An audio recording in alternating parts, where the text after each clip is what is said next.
Tara, samahan niyo ulit ako na mag-ayos ng bodega. Ito nga pala yung continuation ng pag-ayos natin. Ang main goal natin ay ma-input ko lahat ng produkto sa master list.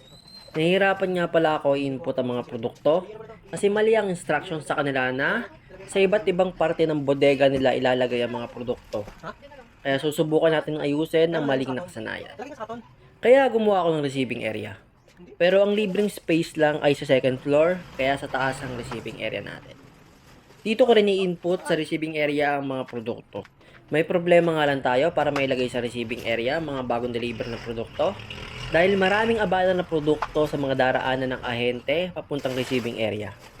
Kaya ito tayo ngayon, inaayos natin ang bodega para maalis natin ang mga produkto na abala sa mga daraanan ng ahente. Pero hindi naman pwede na basta-basta lang natin ipasok sa bodega kasi magugulo ang bodega, kaya dapat ayusin muna natin ito para hindi mahirapan ang mga tauhan natin na kukuha ng produkto at mapabilis ang service natin sa customer. Tinulungan nga pala tayo ni Master ngayon magayos dahil day off niya. Kaya thank you Master sa pagtulong sa pagayos.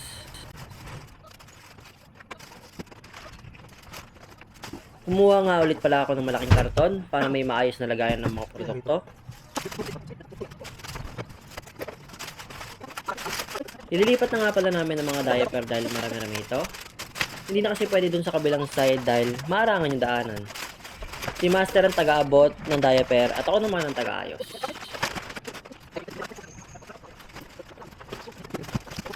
Inaayos ko nga pala dito yung payless.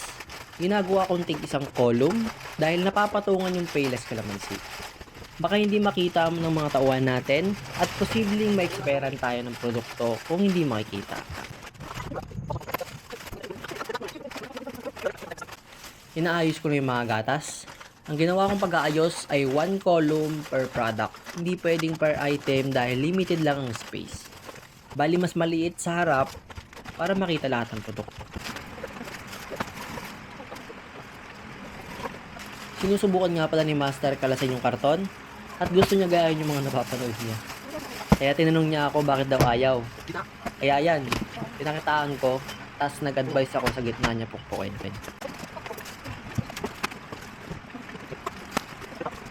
Sinulatan ko nga pala yung karton kung anong produkto yon. Kasi walang pangalan ng produkto yung karton ng Century Tuna. Ang advantage, nakatipid sila sa costing, pero ang disadvantage naman ay nakabawas yon sa marketing nila. Sinulatan ko na ito para madali makita ng mga tauhan natin.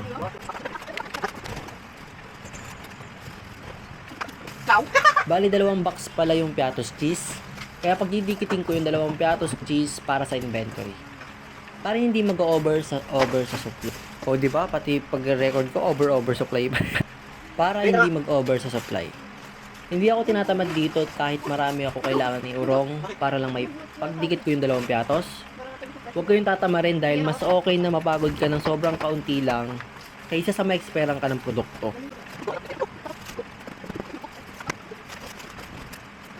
Ito namang daanan ng ahente ang aayusin natin.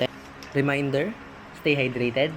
Huwag niyong kakalimutan uminom ng tubig kahit na marami kayong gawain sa buhay.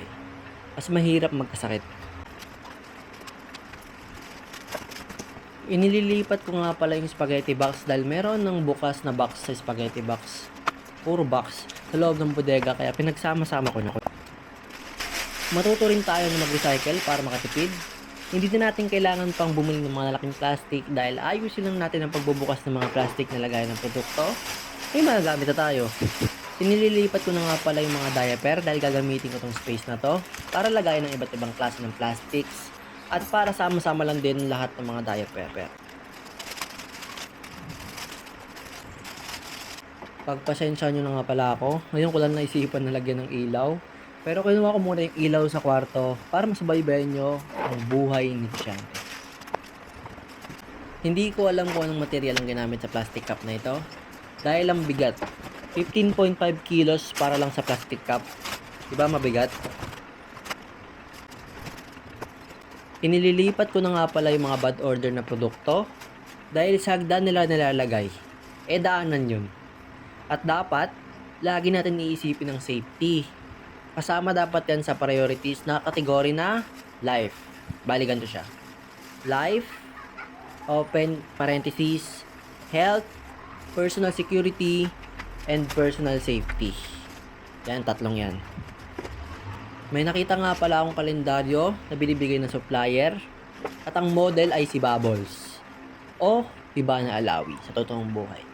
Pero sorry, sa basurahan ka na Bubbles kasi 2021 calendar ka pa. Reminder again, stay hydrated. Hindi ako magsasawa sa inyo na mag-remind ng paulit-ulit kasi mahirap na, baka sumakit yung lalamunan nyo and good for health yung tubig na yan.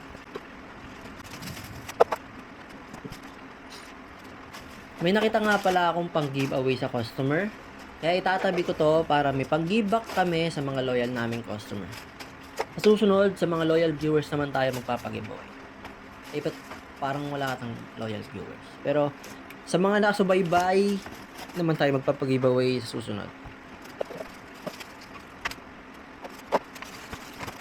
Ito na nga pala yung result ng paglilinis natin. Sana na-inspire kayo at maglinis na rin kayo sa mga kanya-kanya nyong sari-sari store. Ito nga pala yung receiving area at dyan ko ipapalagay yung mga bagong deliver na produkto. Ginawa naming bodega tong labas na to dahil kulang talaga sa space. Bahay pala talaga to, ginawa lang namin bodega. Kaya ayan, isasara na natin at bubuksan natin ulit. At ayan, ang final result ng paglilinis natin. Mas maayos at mas maraming nailagay na produkto sa iisang area. Sana may panibago kayo natutunan sa negosyo. Salamat sa panonood. Paalam!